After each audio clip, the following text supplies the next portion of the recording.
49వ division quarry ప్రాంతంలో పారిశుద్ధ్యం అధ్వానంగా ఉందని నగరపాలక సంస్థ స్టాండింగ్ కమిటీ మాజీ చైర్మన్ బర్రె కొండబాబు విమర్శించారు.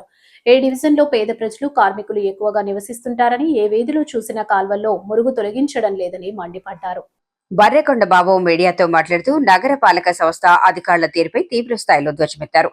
ఏ కమిషనర్ వచ్చినా ఈ డివిజన్ పై శీతకన్ను వేస్తారని, ఇక్కడి పరిస్థితిని మార్చడానికి ఎవరూ సరైన చర్యలు తీసుకోవటం లేదని ఆవేదన వ్యక్తం చేశారు.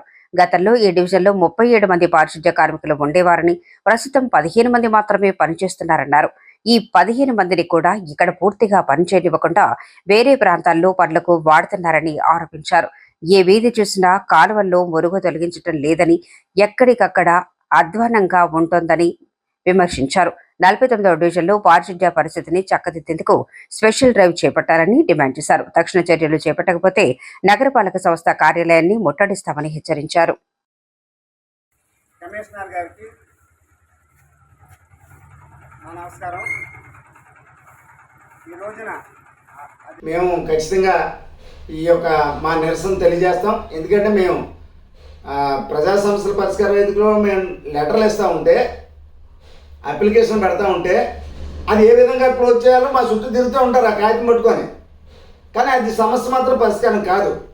అంచేత మరి ఇలాంటి అనేకమైనటువంటి మా వార్డులో ఉన్నటువంటి లోపాలు ఏవైతే ఉన్నాయో అధికారులు కూడా సరిచూసుకోండి.